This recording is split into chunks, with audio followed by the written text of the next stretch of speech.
नमस्कार दर्शकों, आप देख रहे हैं पदाने मिरर और मैं आपके साथ तनिषा। आइए नजरें डाल लेते हैं आज बनारस की 5 प्रमुख खबरों पर।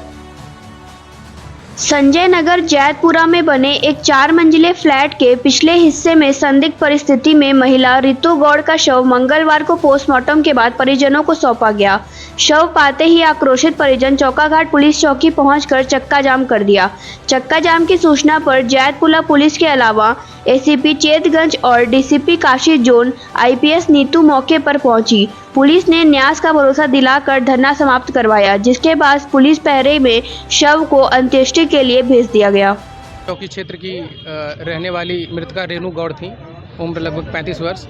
ये एक मल्होत्रा जी हैं, उनके यहाँ काम करती थी और कल सूचना मिली कि जिस बिल्डिंग में काम करती हैं उसके नीचे इनकी बॉडी पड़ी हुई है, छत से गिरी हुई है। ऐसी सूचना मिली कि एक महिला छत से गिरी हुई है। पुलिस तत्काल मौके पे पहुंची, वहाँ पे फॉरेंसिक टीम को बुलाया गया, सारा मुआयना कराया गया।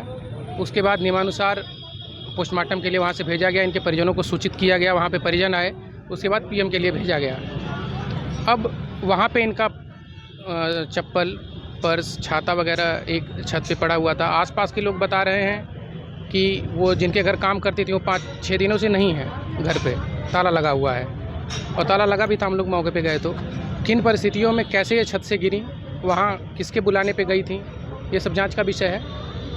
उस पर जांच की जाएगी, जो चीज़ें आएंगी उस पर नियमानुसार कार्रवाई की जाएगी। हाँ, पोस्टमार्टम हो चुका है, अभी रिपोर्ट आई नहीं। अभी तो पोस्टमार्टम जस्ट थोड़ी देर पहले समाप्त हुआ है और बॉडी सुपुर्द की गई है परिजनों को अंतिम संस्कार के लिए। परिजनों का आरोप है कि उनकी हत्या करके उनको लिटाया गया था नीचे, इस पर भी जाँच कर रहे हैं। कल एक एप्लीकेशन दी गई थी इनके पति के द्वारा, जो पति हैं उन मृतका के, उनके द्वारा। उसमें लिखा गया था कि किन परिस्थितियों में क्या घटना हुई, हमें इसे अवगत कराया जाए।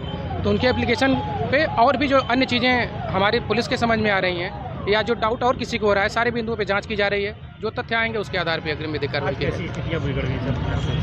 उसमें काफ़ी लोग, महिलाएँ थीं, उनके साथ की आसपास के लोग थे। उनका ये कहना था कि इस पर उनको ये लग रहा था कि कोई कार्रवाई नहीं हो रही है, कोई जांच नहीं हो रही है। हालांकि कल उनके पति आए थे, एप्लीकेशन दिए थे और उस पर जांच हो रही है, कार्रवाई भी होगी जो चीज़ें तथ्य सामने आएंगे। फर्जी चोरी का आरोप लगाया जा रहा है, ऐसा क्या? नहीं, पुलिस के द्वारा कहीं ऐसा किसी के द्वारा किसी से नहीं बताया गया है। वो लोग कुछ पेपर की बात बता रहे हैं, किसी पेपर में शायद निकला था, मुझे पता नहीं है किस पेपर में निकला था।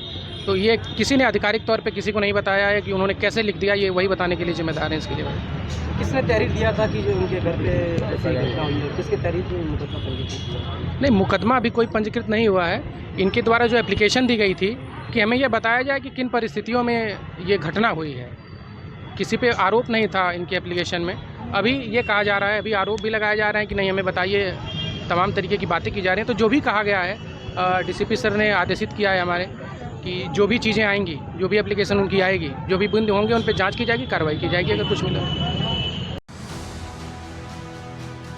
22 जुलाई से पवित्र मास श्रावण की शुरुआत हो रही है। इसी क्रम में मुख्यमंत्री योगी आदित्यनाथ ने सावन माह में श्री काशी विश्वनाथ धाम में आने वाले भक्तों के सुगम दर्शन व सुरक्षा का निर्देश दिया है।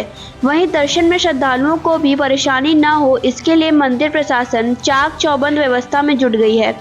12 ज्योतिर्लिंगों में से एक श्री काशी विश्वनाथ धाम में श्रावण मास के सभी सोमवार को महादेव अलग अलग रूपों में दर्शन देंगे। इस वर्ष सावन में 5 सोमवार पड़ रहे हैं। प्रत्येक सोमवार को बाबा विश्वनाथ का अलग अलग स्वरूपों में श्रृंगार देखने को मिलेगा। श्रावण मास में पंचकोसी यात्रा की तैयारियों के दृष्टिगत जिलाधिकारी एस राजलिंगम और एडिशनल पुलिस आयुक्त एस चिन्नप्पा ने यात्रा के अंतर्गत आने वाली सड़कों की स्थिति व अगल बगल मलबा, कूड़ा या जल जमाव और कंदवा एवं भीमचंडी धर्मशालाओं पर पहुंचकर पीने का पानी, शौचालय तथा साफ सफाई आदि का निरीक्षण कर संबंधित अधिकारियों को आवश्यक निर्देश दिए। वाराणसी में गंगा नदी के बढ़ते जल स्तर को लेकर जल पुलिस एवं नाविकों के साथ दशाश्वमेध घाट पर एक बैठक आयोजित हुई। इस दौरान वाराणसी जल पुलिस प्रशासन मिथिलेश यादव ने बताया कि बैठक में निर्णय लिया गया है कि अगले आदेश तक गंगा में छोटी नाव का संचालन पूर्णतः प्रतिबंधित रहेगा। साथ ही इसको लेकर एडवाइजरी भी जारी कर दी गई है। जल पुलिस के कर्मचारियों द्वारा निगरानी भी रखी जा रही है। वहीं गंगा में अब नावों को सतर्कता से चलाने, इसके अलावा नावों को क्षमता के आधे लोगों को बैठाकर लाइफ जैकेट के साथ ही पर्यटकों को नाव में घाट घुमाया जाएगा। मड़वाडी थाना क्षेत्र में हिस्ट्री सीटर की गोली मारकर हत्या करने के मामले में आरोपित को कोर्ट से राहत नहीं मिली। जिला जज संजीव पांडे की अदालत में भुल्लनपुर मड़वाडी निवासी आनंद कुमार पटेल उर्फ गोलू की जमानत अर्जी मामले में गंभीरता को देखते हुए खारिज कर दी। अदालत में वादी की ओर से अधिवक्ता अनुज यादव, निरेश यादव व चंद्रबली पटेल ने पक्ष रखा।